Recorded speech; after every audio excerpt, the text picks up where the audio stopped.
So hello and welcome to this Tax Justice Network event in partnership with the Fight Inequality Alliance and the Independent Commission for the Reform of International Corporate Taxation, ICRICT.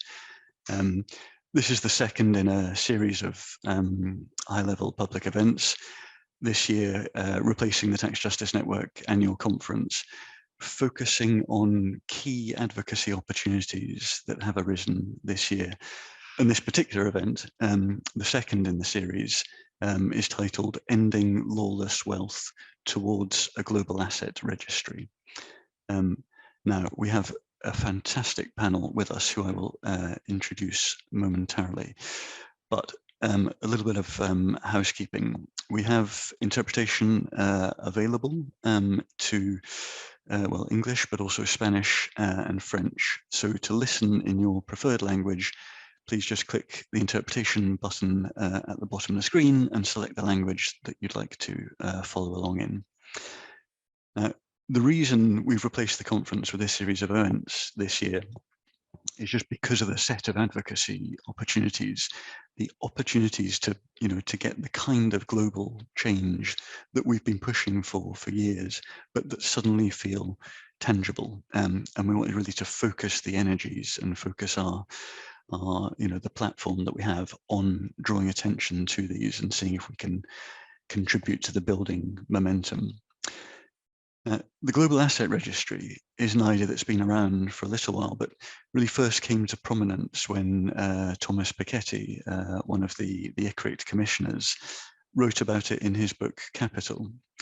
Now, Piketty talks about the French land registry, the cadastre, as a key legacy of the French Revolution. One of the things that was left after pretty much everything else had been reversed from after the French Revolution ended. And the reason he argues that it was so important was because at that stage in time, land, property, was wealth. There was very little other wealth. And so having a cadastre, having a register, allowed a set of things to be possible. It meant that people could see, and both the public and politicians and civil servants could consider and debate the degree of wealth inequality. On top of that, if they were minded to, they could also tax that wealth. So this was a possibility that simply having a register brought into existence. And so in Capital, or Capital in the 21st century, Thomas Piketty argues that a global asset registry would effectively provide the modern day equivalent at the global level by registering financial assets and non-financial assets of high value. What you would create is an understanding both at the national and the international level of the extent of wealth inequalities, both between and within countries. And in addition, that would give you the ability to tax wealth if you wanted to, both at the national and the international level. Now, Piketty argues that one way to get to a global asset registry would be to introduce a global wealth tax, and that would require the collection of the data. But that type of coordination perhaps feels somewhat beyond where political willingness is at the moment. The alternative, what we'll talk about today, really is the idea that you could build on the many national asset registers that we do have already and think about how you join them up, both joining up different sorts of registers within one jurisdiction, for example, the registers we often have of property and of company ownership, but also how you join up similar registers across jurisdictions to start to create the outlines of a global asset registry that would put these possibilities, both for wealth taxes and simply for better understanding of the wealth distribution into the public domain. Now, as I say, we're very lucky to have just a brilliant panel today who are going to talk through a set of different angles that we have here. So we'll begin with one of my colleagues, Andres Knobel, who's the lead researcher on beneficial ownership at the Tax Justice Network and has really been globally at the forefront of the technical analysis of the scope for a global asset registry. And Andres will talk about the UK pilot study that he carried out for ICRICT. Then we'll hear from Joki Jehu, who's the coordinator of the Fight Inequality Alliance, or the Pan-African coordinator, I should say. And the Fight Inequality Alliance, as I think you'll know, is a coalition of grassroots movements dedicated, as the name suggests, to fighting inequality. And they've really got behind this idea as one of the keys to taking forward wealth taxes, including at the national level. Then we'll hear from Jose Antonio Ocampo, who is the chair of ICRICT, the Independent Commission for the Reform of International Corporate Taxation, probably the key organization leading the intellectual debate and the argument for a global asset registry, of which Thomas Piketty is also a member, as I mentioned, and Gabriel Zucman, who's been an important protagonist in that argument. Then, switching to, in a sense, a more political speaker, we'll hear from Kira Marie Peter Hansen, who's the vice president of the Green Group at the European Parliament, and a member of the European Parliament for the Socialistic Folkeparti. And the Green Party, of course, has adopted the idea of a European asset register as part of their platform. So really the key international political grouping that's pushing forward this proposal. Then, last but not least, we'll hear from Panagiotis Nikolaidis, who's the Director of Research at the EU Tax Observatory, and also a researcher at the Hertie School in Berlin. Now, the EU Tax Observatory is doing perhaps the key technical work within a European context on the potential for a European asset registry, and really doing kind of crucial work in bringing together data and an understanding of data and the technical possibilities that are in this space and indeed other aspects of tax transparency. So, as I say, just a cracking panel. We'll hear from each of them and then we'll go into a Q&A. So do please use the Q&A button at the bottom of the screen to start posing questions as we go along, and we'll pull out some of the key questions in the discussion at the end.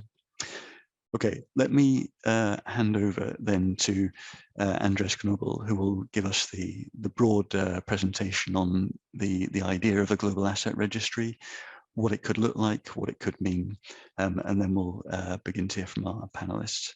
So Andres, over to you. Thanks, Alex. Thanks everyone for joining. So my idea is to present what is the end goal of this, what is it that we need, then some of the challenges to get there, and then what are the solutions to overcome these challenges. So that is what I'm trying to present in this very brief presentation. So what is it that we need? In essence, what we need is to know the beneficial owner of any type of asset that a person might hold. And a beneficial owner or ultimate beneficial owner refers to identifying the natural person, and that is the key point. It has to be a natural person who ultimately owns, controls, or benefits from any type of asset, be it gold, art, a private jet, a house, or a bank account. Now, if we really reach this goal, this means two things. The first one is that if we find out that, say, a bank account is under investigation for money laundering or corruption, we need to know who is the beneficial owner who ultimately owns and controls this bank account. On the other hand, there's another way to search for information.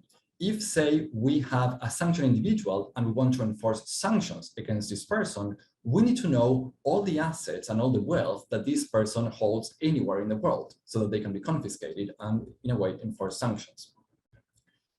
Now, as you may imagine, even though it's very easy to say this, getting it done is quite different for different reasons. On the one hand, we don't have information about all types of assets. And on the other hand, it is very unlikely that such a person will directly hold these assets under their own name. Most likely, they will use very complex ownership chains of trust and companies to hold these assets. So let's look at the challenges. The first one is that for some types of assets, and here we have the example of crypto assets such as bitcoins or art or sculptures or even precious metals like gold, in most cases, there is no registry whatsoever or not a central one. Information might be decentralized in a blockchain, or some people, some authorities might have some piece of information, but there is no central register. Without this register, of course, the whole task of identifying them is much, much harder. This is the extreme case, which is the worst case of transparency, and we will see cases where there's a bit more transparency, but still challenges to really determine who the beneficial owner is. So the next case could be assets, could be shares of listed companies or interests in investment funds that might have billions or trillions under management. In this case, information might be available, but it might be fragmented and scattered through many intermediaries. And there is no one person or no one central authority that has information about the underlying security held by each end investor. They just have partial information, making it very hard to determine who is really in control and who is benefiting from all of this. Moving on to better cases of transparency, we might have, say, a vessel or a ship register that collects some type of information. But in most cases, this only refers to the legal ownership information. And that might mean a nominee individual or even a company or trust that is the owner of the asset. In this case of Liberia, we might know that a company owns a vessel or a private yacht, but we have no other details of who is behind that. Moving on to even better cases of transparency, we have cases like countries like the Isle of Man that might have a beneficial ownership register. But the same as it happens in most EU countries and most countries that have a beneficial ownership register, and as of now, what the Financial Secrecy Index published was that about 90 countries have laws with beneficial ownership laws, which is really great. But in most cases, they only cover local companies. So if in this case, if we have a foreign company, say a Liberian company, owning a private jet, there might be no information about that in the Isle of Man, the same as in the UK or in any other country, because they tend to cover only local companies. Let's move on to another case of even better transparency that still has challenges. For many cases, real estate has pretty good information, and many countries have real estate registries. And the UK and Germany are some of the countries that are moving to also require foreign companies that own real estate to also disclose their beneficial owners. The problem is that these registries and these beneficial ownership registries not only tend to cover just local companies or local legal vehicles, but they tend to focus mostly on legal persons like companies, foundations, and partnerships, but they tend not to cover all types of trusts that might be holding an asset such as real estate. Specifically, in the case of the UK, the land registry just discloses the owner, and this owner might be a trustee. So basically, if we know that John is the owner of a house, we have no way of knowing whether this John is the real beneficial owner of the house, or if it's just a trustee holding the house on behalf of a trust and on behalf of other people. There's simply no way to know that. So even though the EU and some countries are moving towards registration of beneficial owners also for trusts, there are still many loopholes preventing this from happening. But now let's look even to the best case where there tends to be information about beneficial owners. Most banks, as financial institutions, are required to collect beneficial ownership and have been required to collect this for some time. Now, the problem is that most beneficial ownership definitions have very high thresholds, and that means that they only identify an individual as long as they have, say, more than 25% of the shares of a company or more than 25% of the voting rights over a company. This means that a very simple company with just 4 shareholders, each of them holding 25%, would mean that none of them would pass the threshold or would pass the test to be identified as a beneficial owner. So even though we might have a bank with a customer due diligence obligation to identify the beneficial owners, the loopholes and the high thresholds in the BO definition means that really none of them will be identified. So these are the challenges. How could we overcome them? The first point is that we need to have asset registries. As I said, many countries already have these registries, especially for real estate. And there's a very good reason for that. It's mostly for the protection of private property. That's why people want to register their house so that they can expel someone who tries to enter their house. But we need this for all types of relevant assets. So we also need this for gold, for art, precious metals, and eventually also for crypto assets. And even if they just collect information at the legal ownership level, that would be enough because, as I will explain later, we can combine this with the new set of registries. The other information that we need is to have value or price information to really be able to determine the value, of course, of these and to really be able to determine the wealth of a person. The next step are beneficial ownership registries. As I said, we now have about 90 jurisdictions that have laws requiring these registries to be established, and many of them are actually already have them available and in effect. many of them even with public access to information. Now, the problem is that, as I said, sometimes they only cover companies or legal persons, but they forget to cover trusts. Of course, what we need is central registries that will cover all types of legal vehicles. And as I also said, most of them cover only local legal vehicles. What we also need is to extend the scope to also cover foreign legal vehicles that might be owning local assets, like a house or a yacht or a private jet. And finally, it would be ideal to lower the thresholds or even to get to the point where no thresholds are established. And 3 countries, Argentina, Ecuador, and Botswana, already apply this no threshold approach, where any person with at least 1 share or 1 vote has to be identified as a beneficial owner. The third step would be simply to connect points 1 and 2. And as I said, many countries already have some asset registries, many countries already have their registries. So this is something that can already start to happen. What we need eventually is to have, for all types of assets, to be able to identify their beneficial owners. And how would this work? The land registry might say that a house is owned by company 1. The BO register will say that John is a beneficial owner of company 1. By combining this information, we will be able to know that John is a beneficial owner of the house through company 1. And then the last point is to start working on who will have access to this and checking the quality of information. What we know is that many BO registers have been established, but the quality of information is pretty low just because information isn't verified. So this is something that should be worked on and taken care of from the beginning. And ideally, even though in some countries only competent authorities have access to information and maybe some obliged entities, we need to be moving towards full public access online and in open data access, as it is working in many EU countries and also in some Latin American countries like Ecuador. Now, this is what we need to do to really reach a really global and functioning global asset registry, at least at the national level, that can then be interconnected. But until we get there, there are some intermediate steps that we could be working on. On the one hand, countries might start requiring a new type of return, and this would be a declaration of global assets. For instance, the UK has a very complete and comprehensive inheritance tax return where individuals have to disclose any type of asset, and they have very good and specific details regardless of where this asset is located. This will be great for countries to be established. Of course, there is the downside of this, that this becomes in a way voluntary, because individuals will have to declare this, but if they don't declare it, it's very hard to determine if they are telling a lie or not, basically because there is no information. And that's why the key really is to have registries collecting this data, because there's an incentive to register your ownership just to protect your private property. But until that happens, again, this declaration and this new type of return could be very useful. Another thing, for those types of assets, such as ours, that don't really have a type of register, we could be using third parties who might have information. So a person might have acquired a Picasso in an auction house. So now the auction house could tell authorities, well, the owner or the purchaser of this art was this person. And this person might even have an insurance over this very expensive art. So insurance companies could also become a very good source of information. We have, in some cases, asset registries are directly collecting beneficial ownership data. And we've seen this in France and in British Columbia in Canada, where the real estate even gives public access to information on beneficial owners of real estate.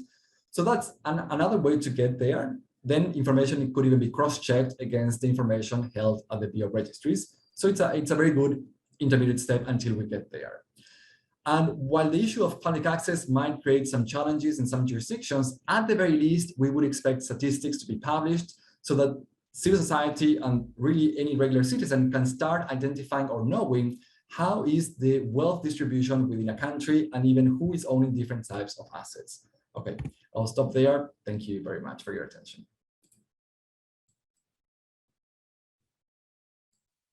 Thanks, Andres. That's really comprehensive and a great setup for the discussion to come. And you may, if you have a look in the chat, you'll see your remarks on trusts have already kicked off that discussion that often happens about identifying beneficiaries of trust. I can imagine we might come back to that in the Q&A if people want to raise particular questions. For now, let me pass on to Joki Jehu, who's the Pan-African coordinator of the Fight Inequality Alliance, perhaps to tell us a bit about the work of the Fight Inequality Alliance and then how they see the potential of the global asset registry. So, Joki. Thank you for the invitation and for this opportunity to talk about the work of the Fight Inequality Alliance. We are working in many countries across Asia, Africa, Latin America, and Europe on this question of inequality, recognizing that inequality, there's consensus around the world about inequality. No one will argue about the fact that inequality is a problem, that it exists in all countries. There may be the range in terms of you know, the gap between the rich and the poor. All of those things, there's agreement. I think that the challenge that exists is how to combat inequality. And for Fight Inequality Alliance, one of our strategies is to engage ordinary people, the people on the front lines of inequality, in terms of their own agency, in terms of their own understanding, and for them to say what it is that they think needs to happen. And that conversation, that struggle, that campaigning has been very interesting. And what we are now continue to push on is to make sure that the campaign actually delivers. One of the things that we've been talking about in the last year especially is about this question of taxing wealth and taxing the rich. This is our campaign slogan. And so the conversation about the global asset registry interests us a great deal, because if you're going to tax wealth, you need to know where it is. Obviously, a very complicated issue, as has been even put by the first speaker. And I'm glad that there are people who are thinking about the infrastructure, the plumbing and all the rest of that, of what needs to happen in order for this to actually be successful, because there's no point in really doing it and not doing it well. We have an opening, and for Fight Inequality Alliance, we think the search and the interest in the Russian oligarchs has opened a door that for a long time remained closed. And so for us as campaigners is to think about how do we use this opportunity? How do we further the debate and the conversation?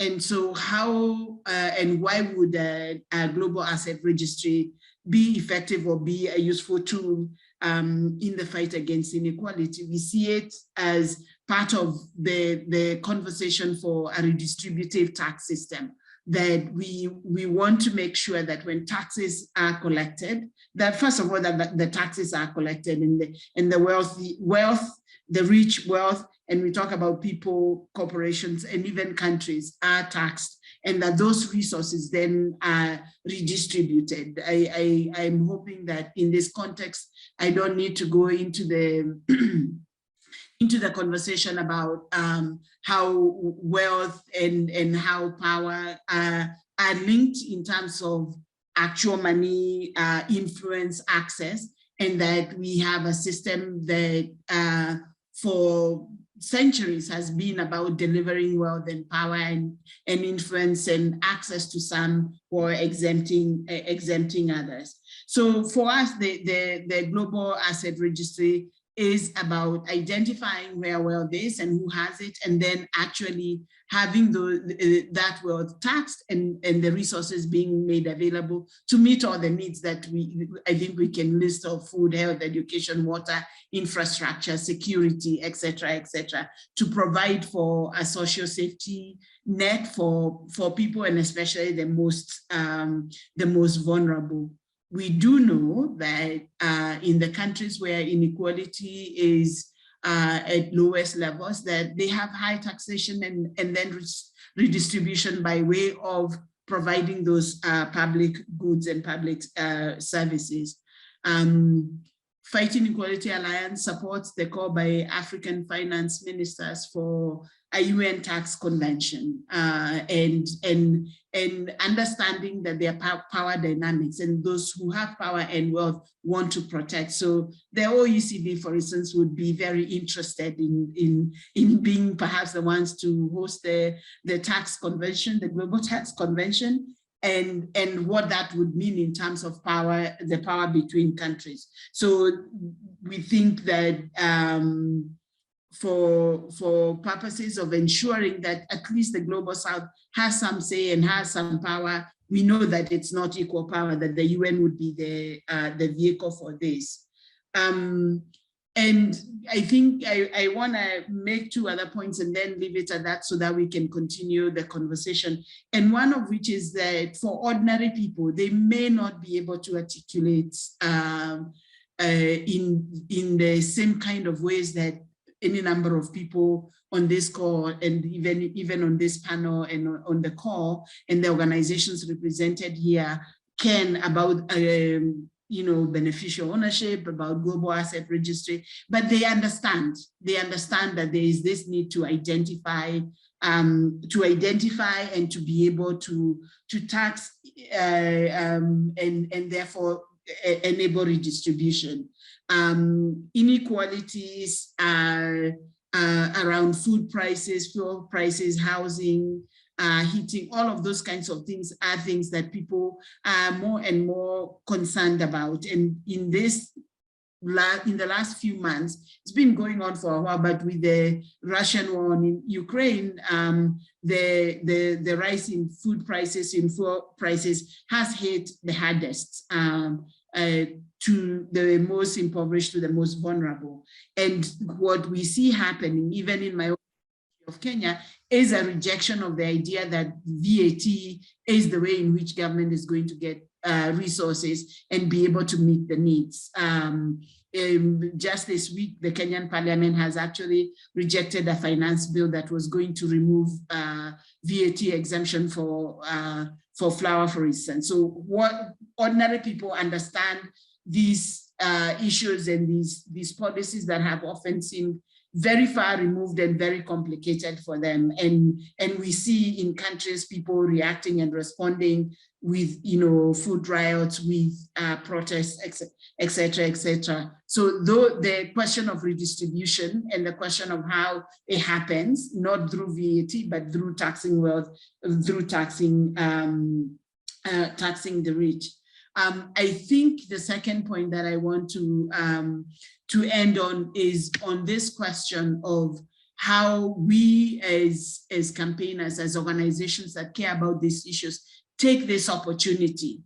It has come about because of a particular, I would say, political agenda. The opening, the issue has been around, but the particular opening exists now because of a particular political agenda. And our strategy, our obligation will be to make sure that that we take advantage of the opportunity, and at the same time to also shift the conversation around, the narrative around corruption, because if the perception is that this is about fighting corruption because the Russians are corrupt, we end up in a zero-sum game that we've always had when the question of whether you're talking about debt or you're talking about illicit financial flows, that the conversation is that in the Global South, government officials are corrupt, and therefore you need to, that's where the problem lies. But we understand that the tax havens are not in the Global South. Even when we have our own government officials spiriting away the resources and the wealth of a country, it is not kept in our countries, it goes to the north. And so all of those conversations, they need to be comprehensive, they need to be strategic, and they need to take advantage of the current political opportunity. So I'll leave it at that and we can continue the conversation. Thank you. I mean, that's, those last 2 points are just, I think, so important. Firstly, that knowing the ownership of wealth is crucial to the broad range of progressive tax measures that we might want to see in place. And then secondly, that the political dynamics here are, let's say, not what they might be, that the idea that it's the G7 wanting to sanction Russia that is driving a concern with anonymous wealth, rather than this long-standing issue of the need to return stolen assets, predominantly to lower income countries, from the high income jurisdictions where they tend to be held. And yet it is the opportunity that we seem now to have because of the potential for some consensus around the threat of anonymity. On that, let me pass to Jose Antonio Ocampo, who's the chair of ICRICT, which is very well placed because you've been leading a lot of the work around the global asset registry for the last few years, up to the point where this question of sanctions perhaps gives us a different kind of political dynamic. So it'd be really great to hear your reflections on, where we are now and perhaps where we may be able to go from here. Well, thank you very much, Alex, for the invitation to ICRICT to co-share, to co-sponsor this event, as well as for your very nice initial remarks, and as well as those of Andres and Yoki.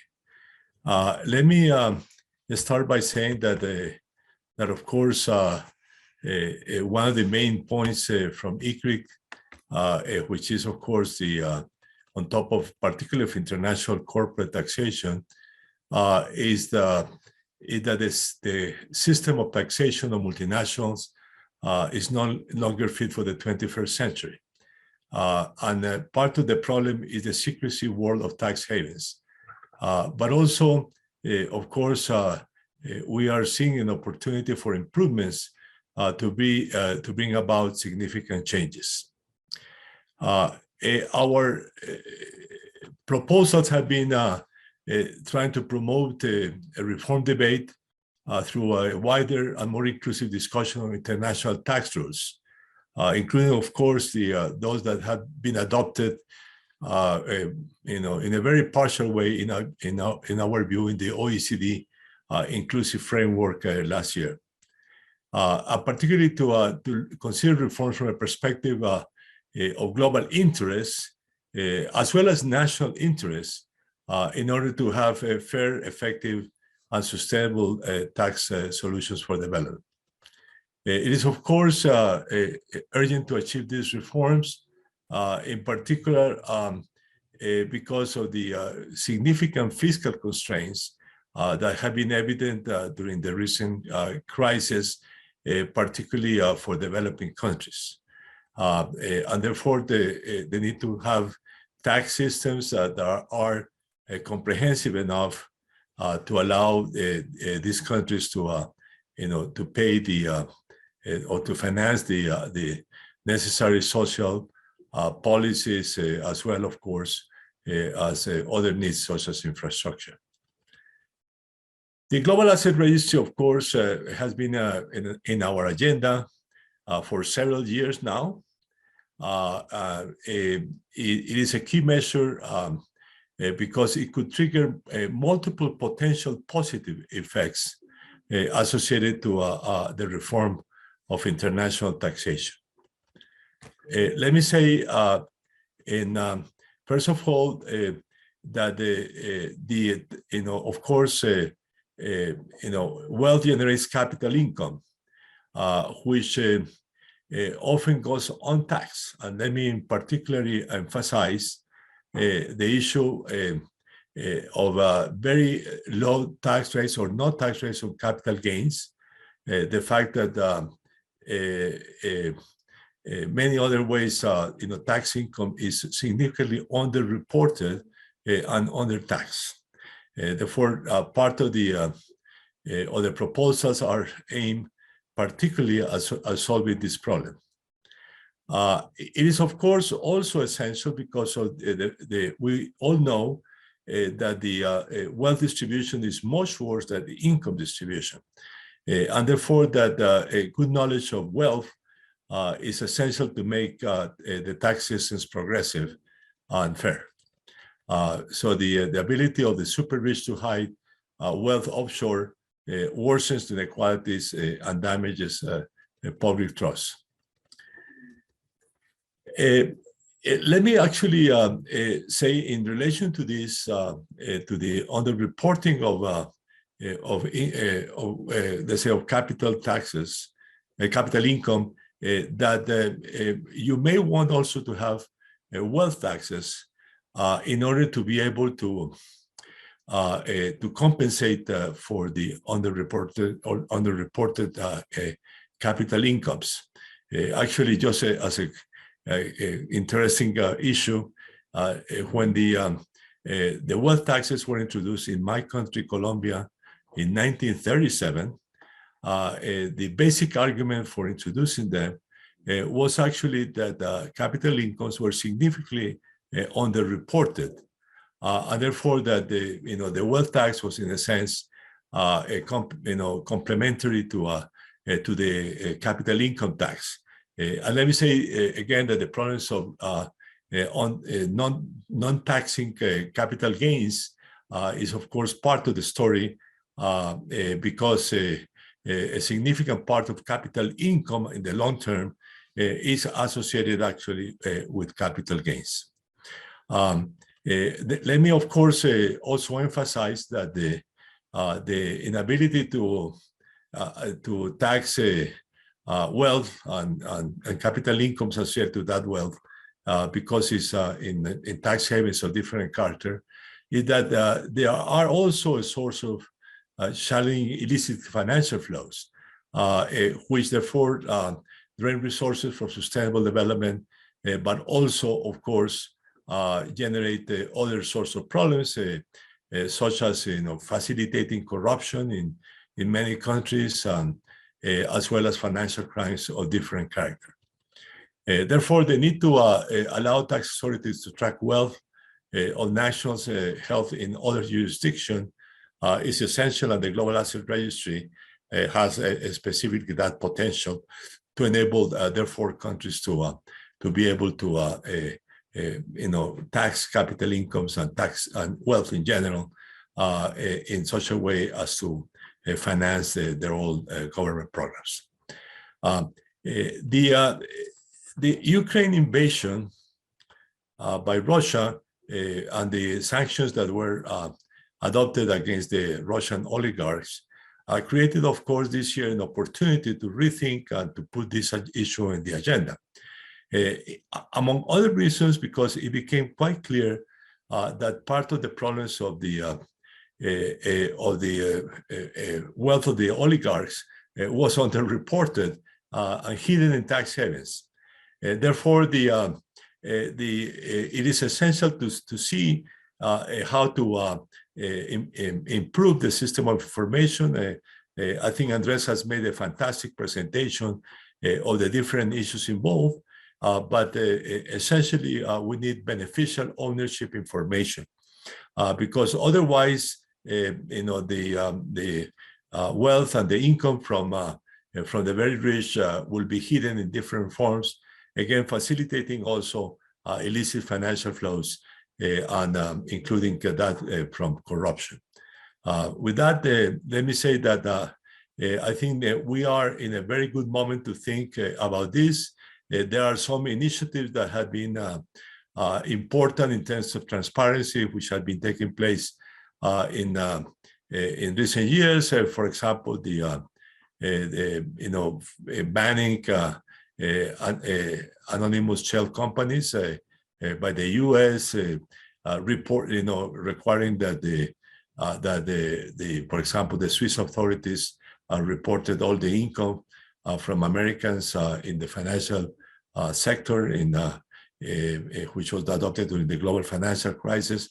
In any way, and of course, the European Asset Registry and the European Parliament draft report for the new anti-money laundering directive.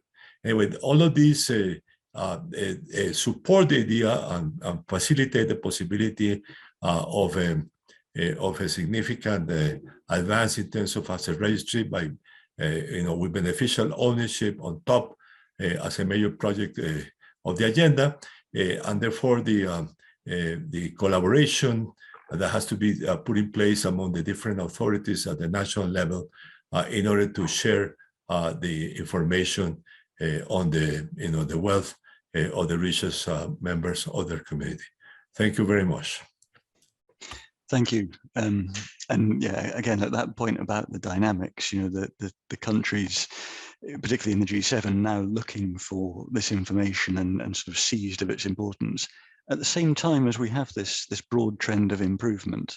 So the first event in this series 2 weeks ago was the launch of the Financial Secrecy Index, which showed something like a 5% drop in global financial secrecy compared to 2 years previously, which continued a trend, except that the G7 countries as a whole had shifted in the wrong direction. So the drop in the end was only a couple of percent.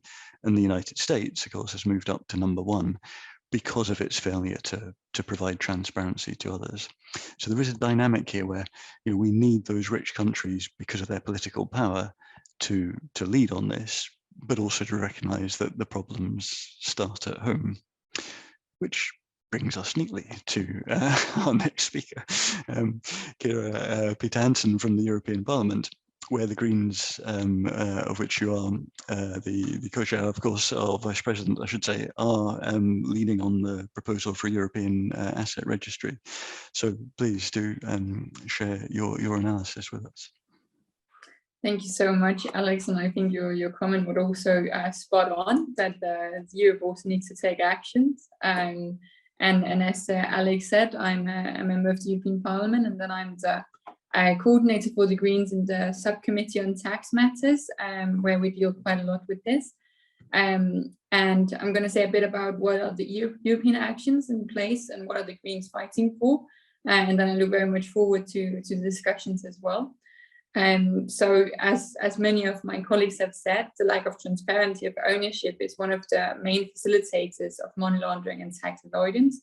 And right now we don't have a functioning system that ensures cross-border cooperation. And we don't, as I believe Andreas mentioned, don't have any limitations or thresholds for the amount of assets you can own without having to register it. And this means that you can quite easily hide your wealth and avoid taxation. And as it was also said, tax avoidance, I think Noki mentioned it quite a lot, tax avoidance is robbing countries everywhere from extreme amounts of tax revenues. And this is money that could have been invested and spent in public good. And currently now, where we're in a time with multiple crises, we both have the recovery of the corona pandemic, we have a bad security situation with Russia. There's need for an energy transition, especially in Europe, and there are high inflation rates. We need this money to ensure that we can recover. So being able to locate the hidden wealth is a crucial tool for society to also retrieve what is theirs to begin with. And for this, we also need the fair and progressive taxations and a better redistribution from the rich to the poor, both in regards of people internally in countries, but also globally. And also in order to finance both social security, educational systems, and the green transition, this is really important. And those were some of the analysis that we in the Green had and made us to propose also this asset register and fight for this.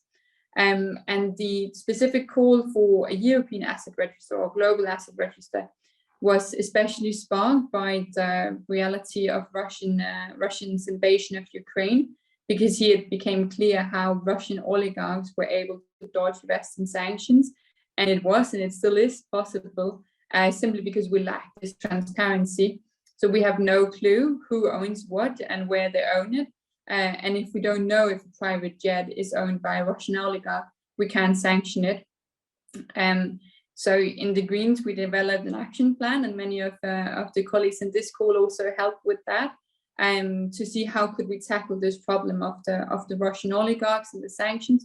And here the European Asset Register is one of the key priorities, and it entails that all EU countries should set up registers with beneficial ownerships information, including assets on real estate, yachts, private jets, and art, and whatever you can think of.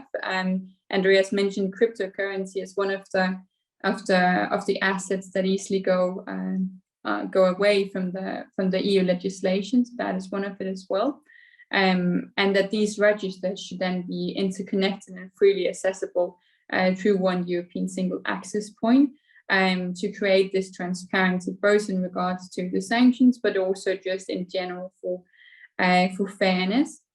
And I think the issue is that today we only have very little information on the hidden wealth, and the information that we have is given to us through leaks and the work of really brave journalists. And this is, of course, good, but it's also only scratching the surface of how much wealth is actually being held beyond the eyes of the public. And the issue for me to see is that, and it might be a bit self-explanatory, but once we have the transparency of the wealth and of the super rich and the profit of the multinationals, we can also begin to discuss how do we want to tax and how do we want to redistribute. But without this information, the democratic possibility to take political decisions are just lacking. So without this transparency, it's also a threat to democracy and to the political discussions and decisions on how we want our societies to be organized. So with all this in mind, the Global Asset Register, or European one, plays a significant role in combating both financial and political challenges. And as has also been said by my colleagues, there's a great momentum currently. I think it was last week, the Commission launched a new Freeze and Seize task force that aims to combat the issues of the Russian oligarchs escaping sanctions. And the proposal falls short in many ways, but I believe, looking on a positive note, it lays the grounds for further discussions and for progress in this area. And currently, we're also working on the 6th anti-money laundering package, combined both by an authority and then a revision of the directive and the regulation. And here we work to ensure the greatest level of transparency, especially of beneficial ownership of companies. And as Andreas mentioned today, the threshold in EU is at 25%, which means that anyone owning a share of the company below this percentage does not have to identify the ownership, and you can easily just divide a company up into 4 parts and avoid transparency. And this is, of course, very easy to exploit and avoid registering entirely. And this, of course, also creates the perfect foundation for money laundering and tax avoidance.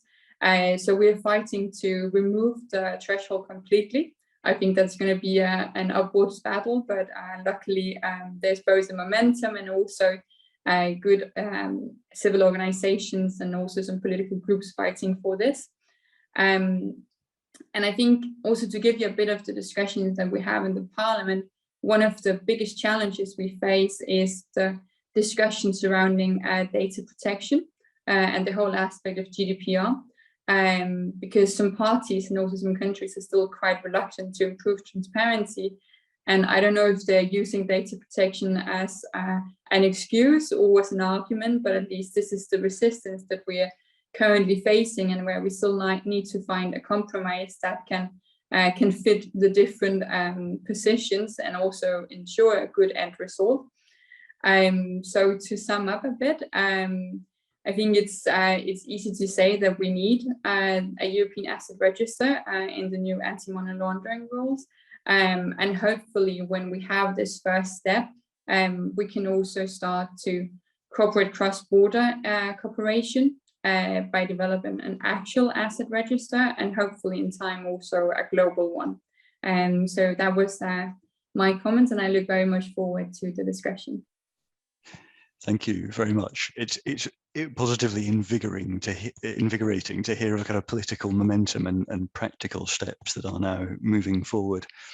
I have to say the GDPR question, and Elodie Lamere from Tax Notes actually raised that in the questions. We'll come back, but it always reminds me of when we were at the point of finally getting automatic exchange of information about financial accounts, so that the country over there where you had your account would tell your tax authority here that you had an account, and the outrage that this was such a breach of confidentiality by people who didn't seem to realize that when they traveled around the world using their passport, every time their passport was looked at in an airport somewhere, they had, the person doing it had access to the full exchange of information automatically about that person without them having a bank account or anything else.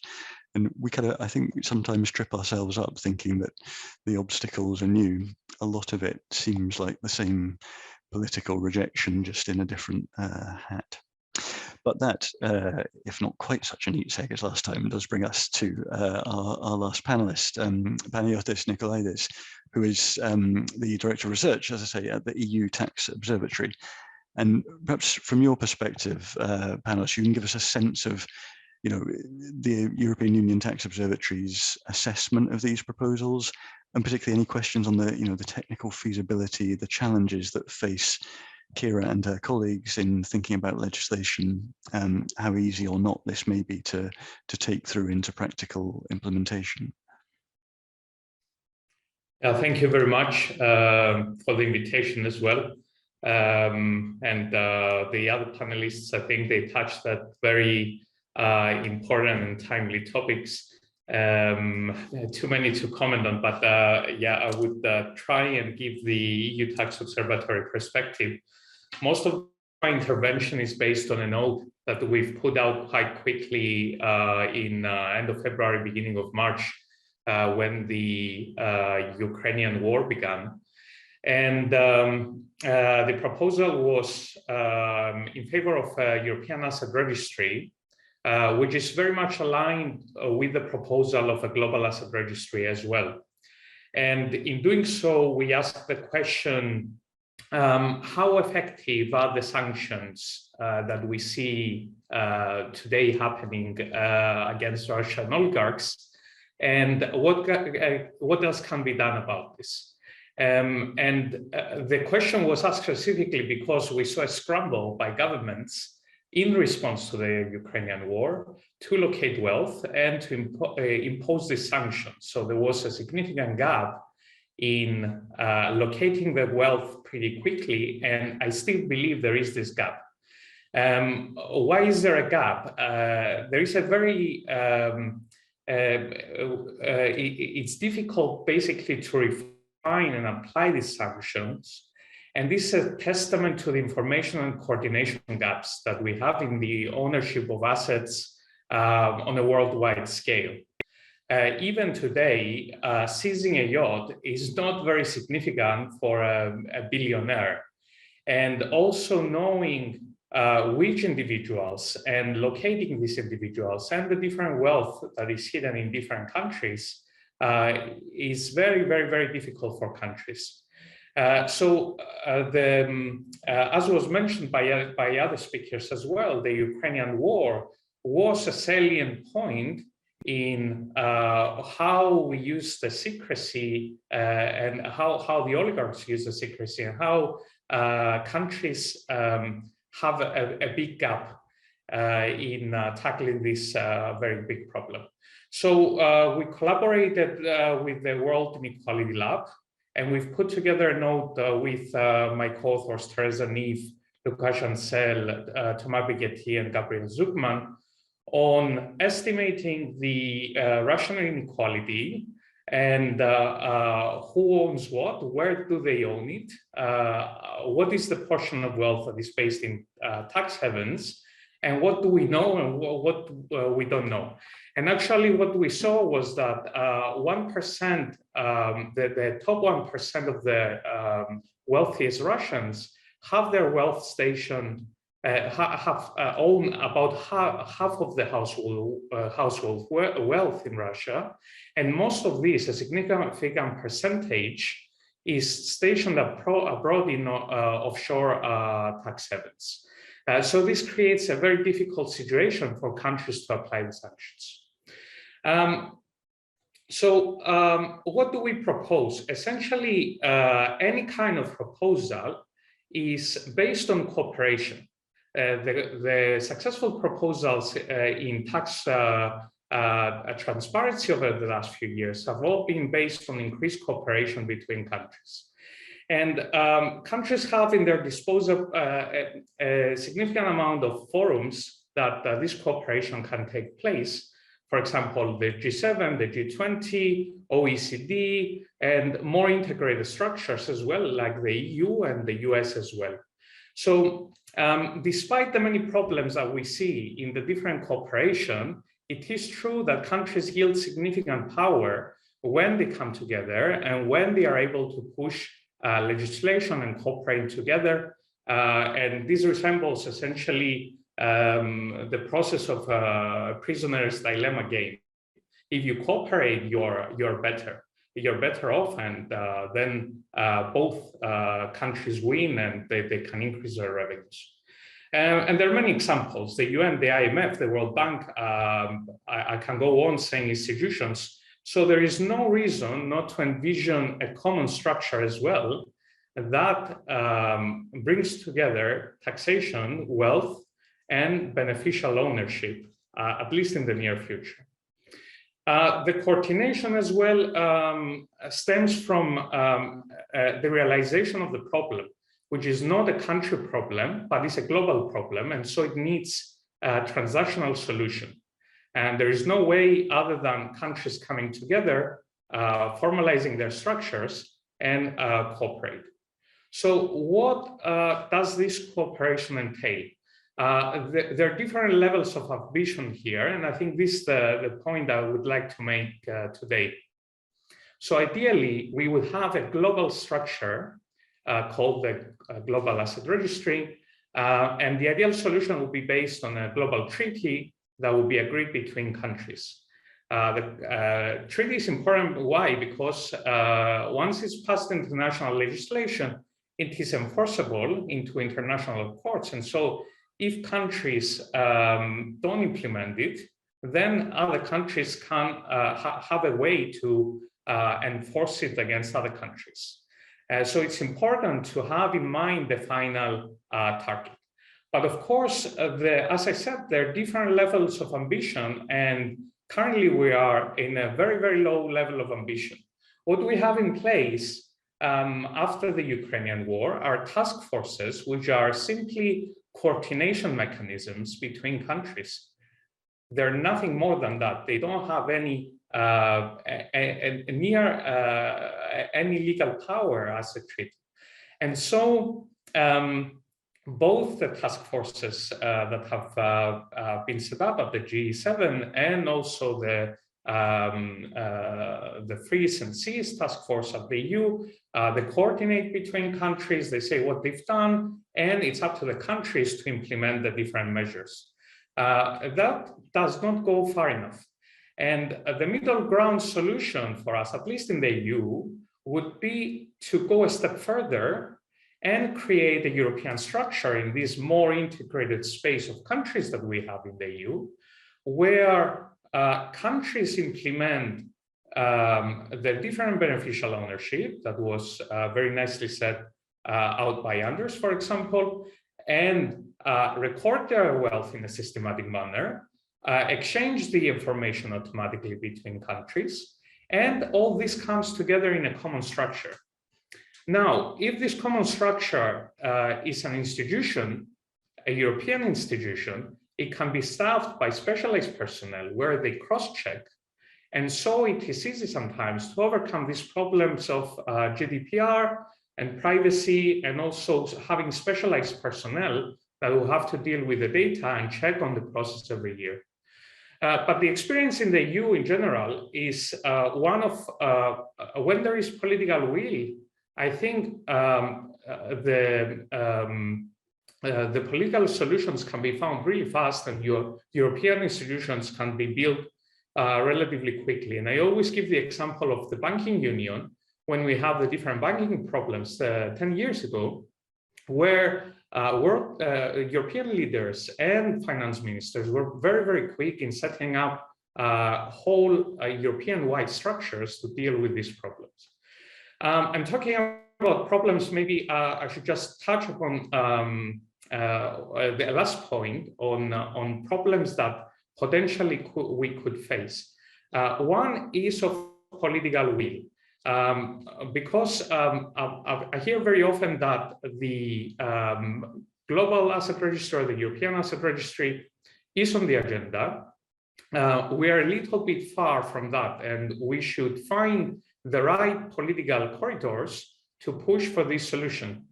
It's still not entirely on the agendas. And the initiatives, usually, if it's going to be global, it will start from a G7 or a G20 initiative.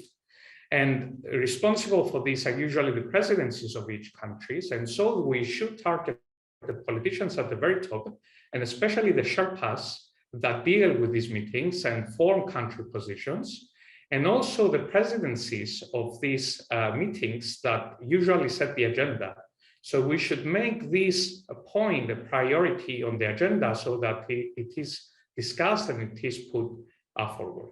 And the last point is about implementation. That is potentially a problem, because I've read recently news from the UK, for example, on the information exchange, on the amount of evasion that is going on. And despite the automatic exchange of information, we can see that very little has been done by the HMRC. So I'm not talking only about the UK. There are anecdotal evidence about other countries as well. So it seems that once there's something in place, we should also put safeguards for implementation, because countries that have an interest to avoid implementation and enforcement of these regulations, they would likely do so in the future. So let me put a dot here, and yeah, the floor back to you. Thank you. That's really great and very interesting to hear of the analysis that you've been doing.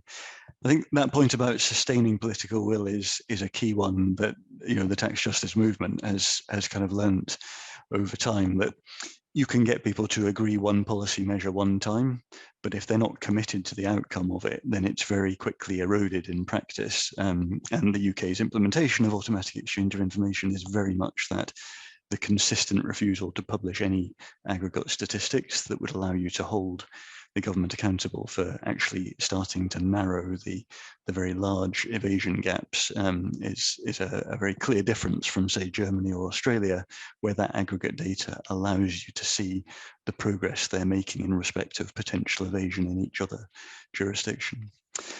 Look, we have a set of questions have come in, so let's see. Over 25 minutes or so, if we can make our way through a set of these. Perhaps I might come back to Kira with the first one. I mentioned this from Elodie Lamer at Tax Notes. She asked, as the sixth anti-money laundering directive that you mentioned and other linked texts are being negotiated, what expectations could we have that would give us a way to make progress towards a global asset registry? And then relatedly, whether GDPR is a real obstacle to that or not, in your view? That's a good question. I can say on the threshold, currently we got the draft report some months ago. There's been a delay in some of the files, but on the regulation we got it, and here it's a Greens S&D co-rapporteur. So of course only showing half of the Parliament's position, but here we propose to lower the threshold to 5%, or the co-rapporteurs do. But I expect that this will also be met with resistance from EPP, Renew, and ECR. And when it comes to GDPR, this is also still a hurdle, and especially for, I would say, some of the more liberal groups, there's a concern that it will breach privacy. So this is going to be the two biggest fights, I would say, the beneficial ownership threshold, and also the automatic exchange of information, and then to striking the balance with the GDPR. I'm not sure how the discussions are going in council. I believe they've been delayed quite a bit, but we're currently discussing it in the Parliament, and the deadline for amendments is in the end of next month, I believe. So also please forward any good ideas you have. Well, I think the movement stands ready to support in any way we can on this. Okay, a question from Arnold Merkies, who is with Tax Justice in the Netherlands, and perhaps Jose Antonio, I might ask you to answer this. So Arnold says that the tax authorities in the Netherlands would probably say, why do we need a global asset registry? It's enough that people have to declare their assets on their tax return, so we have the information that we need already. I wonder what your response to that would be. Oh, sorry, you're muted. Yeah, I'm sorry, I was muted. But let me say that I mean, there are two things here, or actually three things. Let's say the first is, of course, that information is available, but as Andres said, only partially for different assets, and very importantly, not necessarily beneficial ownership. So that's I think the first problem. The second is that is quite asymmetrical internationally. So since at the end, I think what we need is essentially good, excellent, let's say, asset registries with a beneficial ownership at the national level, and an agreement on international cooperation that works well. I think the base of the system are actually national asset registries that are of good quality. And third, but not least important, the issue of tax havens. I guess Netherlands is partly a tax haven, but but also you have others in Europe, and we have plenty in the Caribbean here. In this part of the world, but many of them actually, as part of, for example, the British have been very weak with the tax haven that are associated with their territories, or islands, or in the countries in the Caribbean that are associated with them. So I think those three issues have to be managed in order to move forwards in a significant way. Thank you. I think it's a generous interpretation to say that the British have been weak with their dependent territories. I think you might say that the British have been strong in defending the financial secrecy of those territories, but perhaps this is a debate for another day. Andres, I can see you're looking to come in on that question, I guess. Yeah, thanks, Alex. And just to add on to what Jose Antonio just said, the main reason why we need an asset registry and we cannot just rely on tax declarations is because people will simply lie. I mean, the big problem of tax evasion is not that there is no law requiring you to pay taxes. It's just that people simply don't pay taxes and don't declare their income. That's actually one of the reasons why we have automatic exchange of information, because people already are required to declare how much money or how much income they have abroad.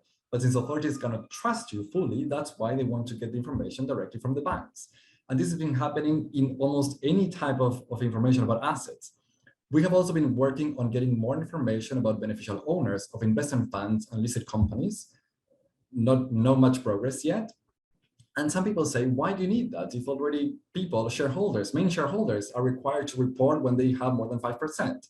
There's a very recent US case law of a person, of a family office that actually engaged in many types of different frauds. But one of the points was like, hey, they should have reported that they have more than 5% of ownership of some listed companies, and they never did. But just because authorities don't know who actually owns a listed company, they just rely on self-declarations. And that's why we need a third party, an asset register that will give us the data so we don't rely on people who might be tax evaders. I think that would be my response to the Netherlands. Thanks, Andres. Panos, are you coming in on the same question? Just to put it in a perspective, I would like to echo what Andres said. He's touching on the points of underreporting, which is widely documented when it comes to taxes since the 70s. And then the point also of the need of third-party reporting, which is very, very important in taxation. And also a third reason is the fact that at the very, very top, wealth is highly mobile. The elasticity is pretty high between locations. So once you implement the regulation, then immediately wealth would move to another location that does not implement the regulation, or to another type of asset. So that's why we need to be comprehensive of the type of assets that the asset registries have, and also have a global asset registry that will cover also locations. Thanks. On that global point, I want to pivot to a question that Matti Kohonen, who's the director of the Financial Transparency Coalition, has put in the Q&A. Because one thing we have in the State of Tax Justice report, if there's this 10-11 trillion of undeclared assets globally, and using that, you can estimate that given a relatively low level of return on those undeclared assets, you have a relatively low undeclared income, and that in turn allows you to estimate the kind of tax revenue losses around the world, which end up in the kind of $100 to $200 billion a year level. But as with the losses from corporate tax abuse, those revenue losses are bigger in the high income countries, but a much bigger share of current tax revenues in lower income countries. So what goes uncounted is not randomly distributed. It is disproportionately and systematically affecting lower income countries more, and particularly when you put that as a share of things like public health expenditure, the ratio becomes more extreme. So you get these human rights impacts that are particularly damaging because of the global inequalities in taxing rights between countries. Now, Matty's highlighting that the UN independent expert on foreign debt and other financial obligations, along with a set of other UN experts, have just published the letters that they sent to the OECD and the G20 and others, talking about the international tax system as violating human rights because of these systematic effects and because of the way that the OECD process has tended to shut out lower income countries, and the proposals have tended to generate benefits in OECD members much more than in the lower income countries that suffer the most.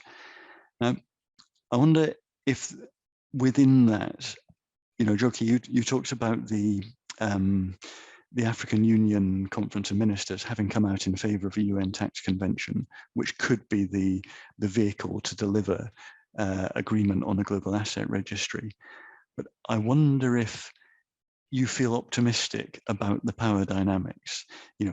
Are we at a point where those lower income countries that are suffering the greatest losses can, in a sense, find enough solidarity from households outside the top 1% in high income countries in order to push through the kind of global change that we need? Or is this a moment of optimism that might fade away and we'll end up back in the OECD process with nothing happening? Or let me put that another way. How are we going to stop that being what happens? How do we make sure we take advantage of this moment?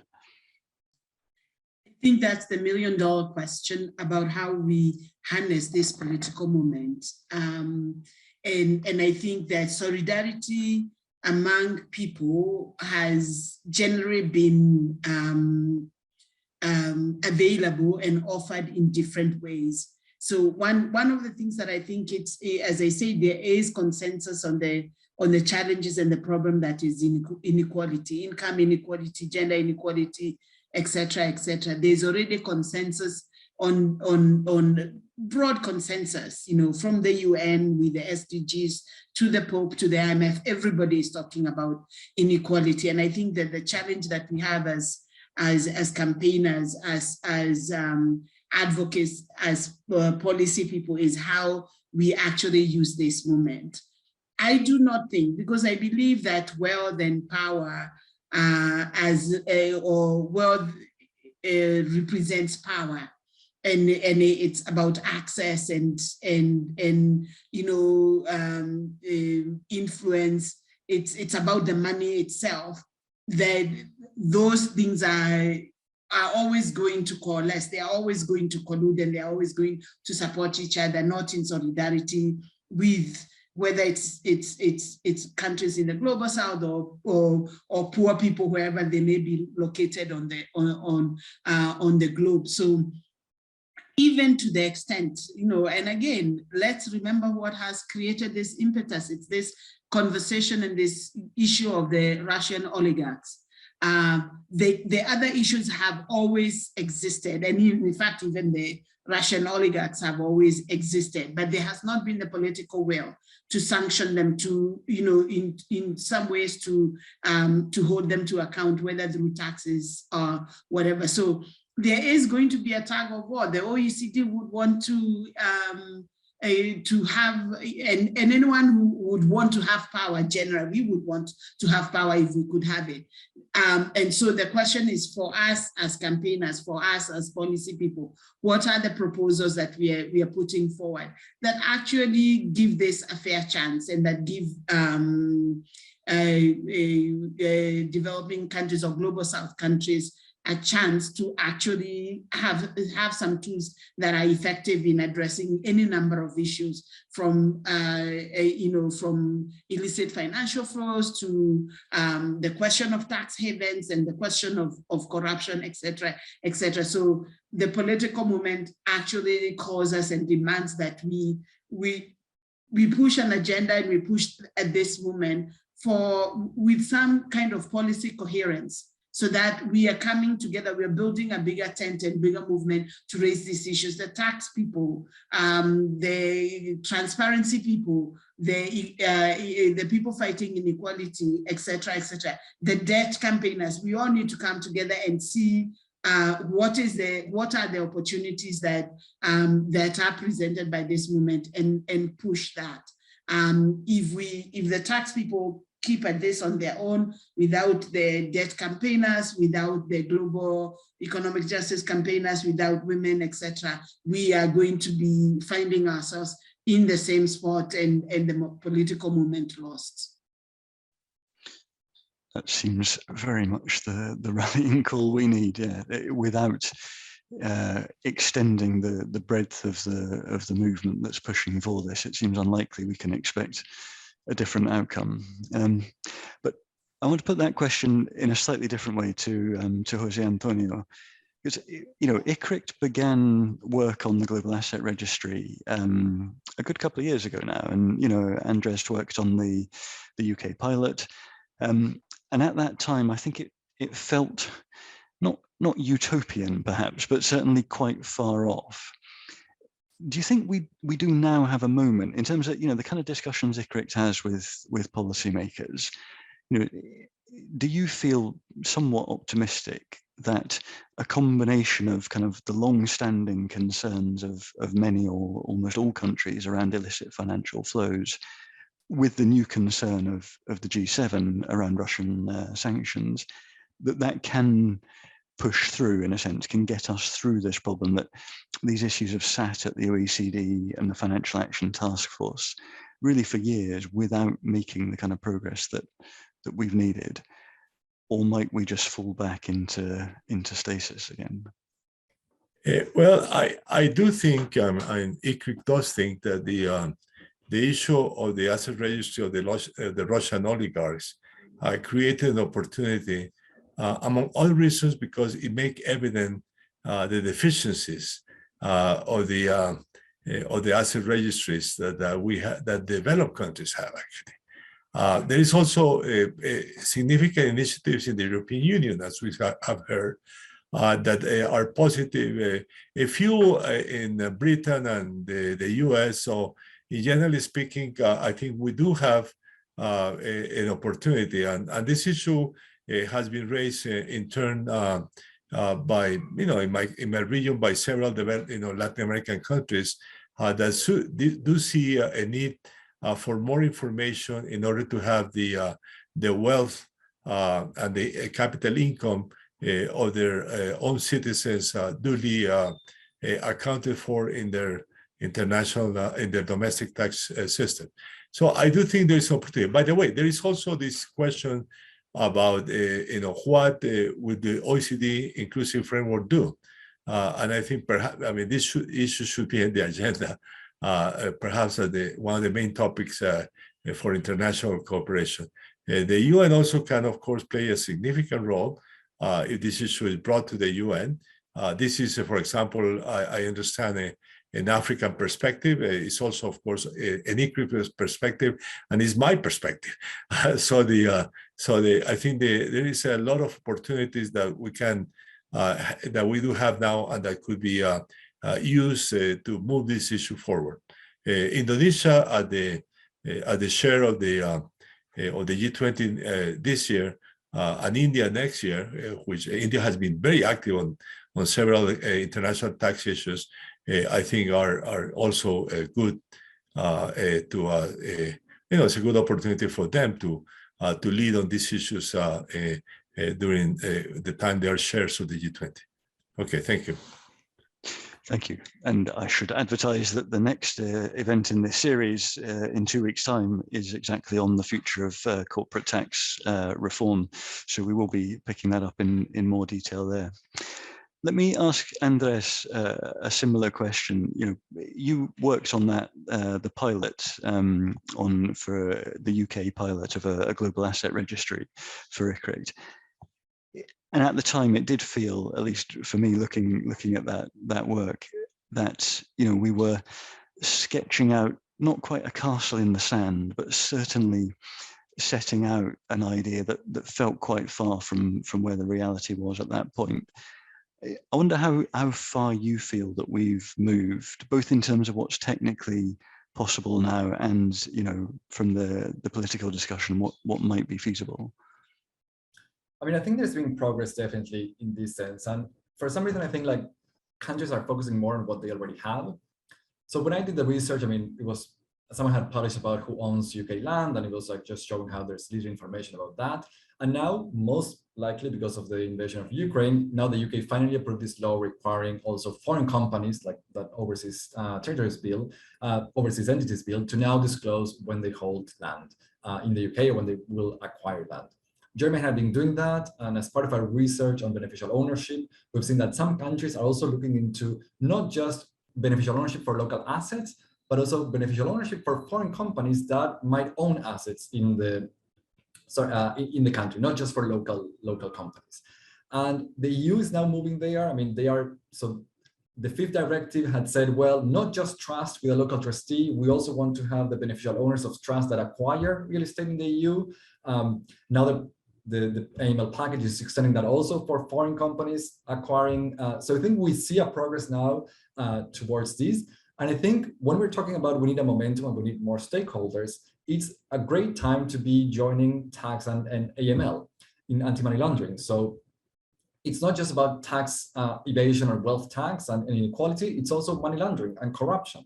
So it's a great opportunity. Now the FATF has reformed recommendation 24, asking for beneficial ownership registries. So hopefully that will lead to more advances. They've also asked to start collecting beneficial ownership for foreign companies that have a link to a country. So I feel there is this understanding that it's not just about local companies. We need to really be thinking about anything, regardless if it's foreign, that is operating or holding assets within the country. So I see some progress in the fishing world about illegal fishing. So I think there's a constant push in the extractives, of course, with the EATI, to be getting more information about assets. But of course, there's still a long way to go.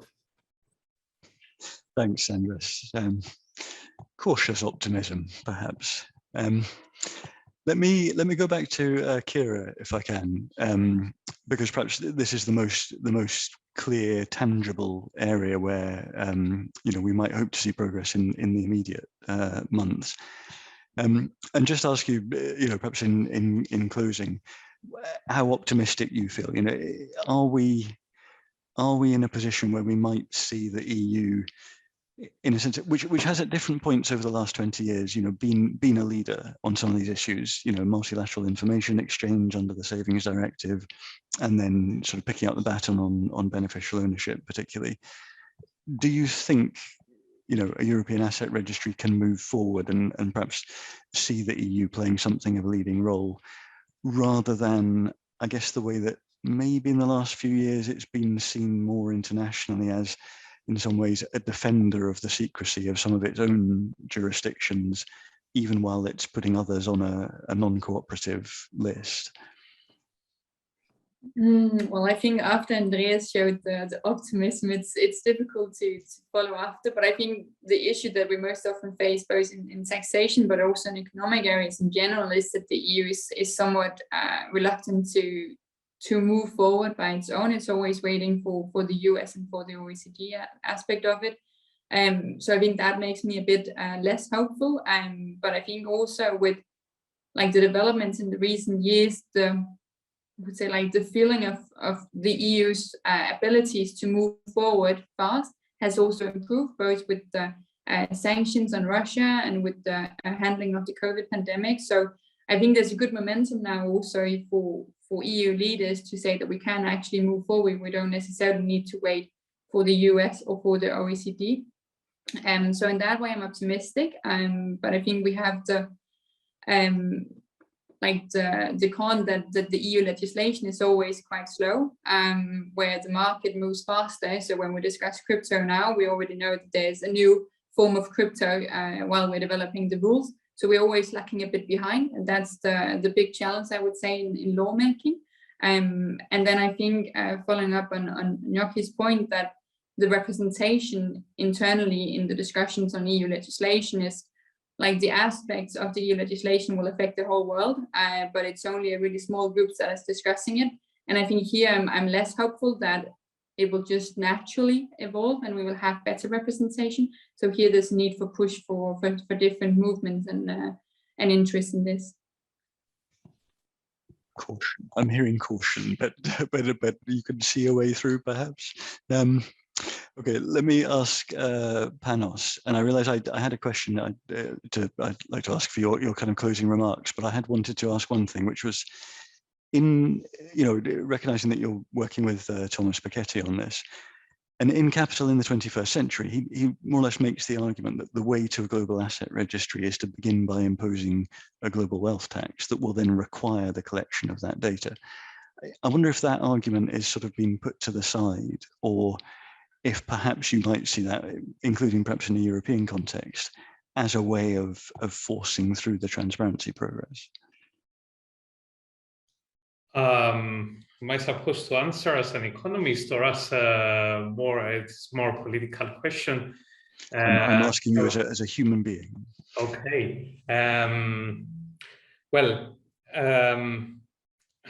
I think I will answer pragmatically what we have in place. Even if we set up now a European asset registry, politically it would be a very, very big step forward. So currently, we are very much behind in talking about the European wealth tax. And what I would say is a European asset registry would enable us to have data, consistent data, comprehensive data every year, so as to assess both the levels of tax evasion and tax avoidance in a consistent manner. And then having a look at the data, we will be able to see if we should put also the argument forward for a wealth tax that would correct these inconsistencies. But what we lack now is the data that will come from this European asset registry structure. Good. Thank you.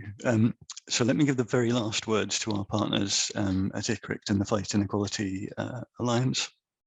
Jose Antonio, I wonder if you just have a final reflection on where we are, and perhaps if you think if we come back in a year's time, we might be able to think we'll have seen some concrete steps forward. Well, as I pointed out, I think this is an opportunity, and as I pointed out in the answer to the last question. But I think global leadership is what is essential now. So we hope particularly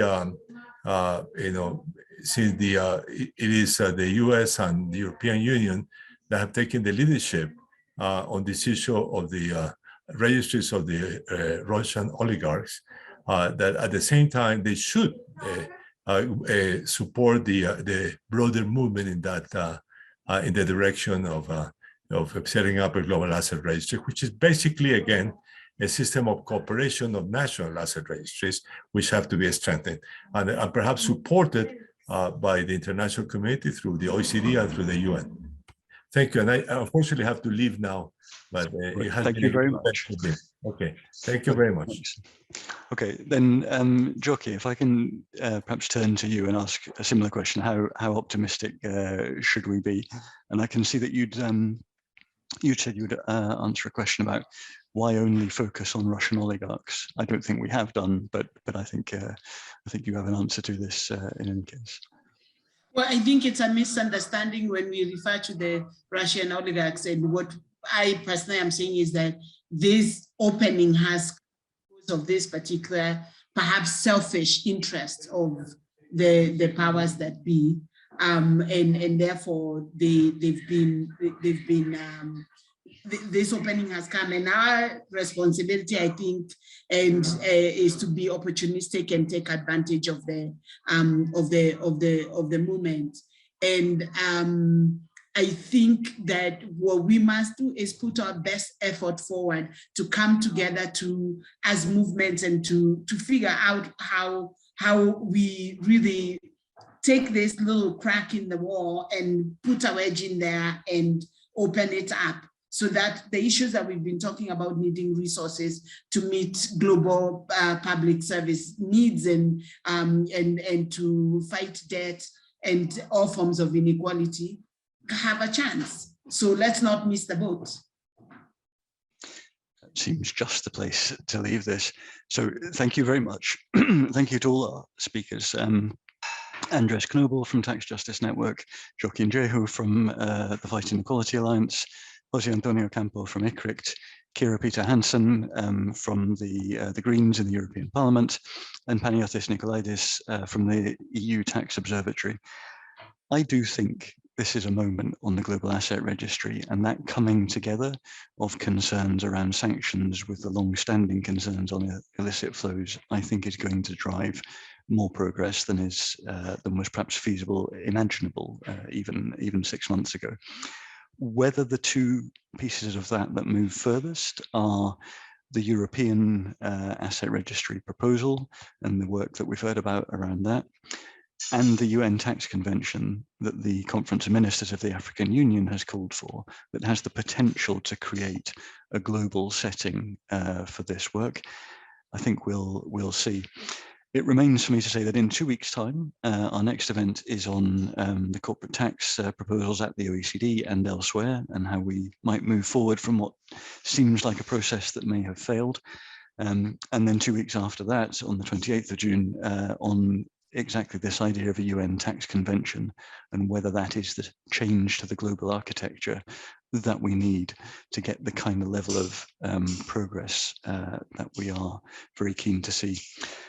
Thank you lastly to ICRICT and the Fight Inequality Alliance for partnering with us on this event. Thank you all for your questions and participation, and we look forward to seeing you in 2 weeks' time. And this should be up on YouTube tomorrow. Thank you and goodbye.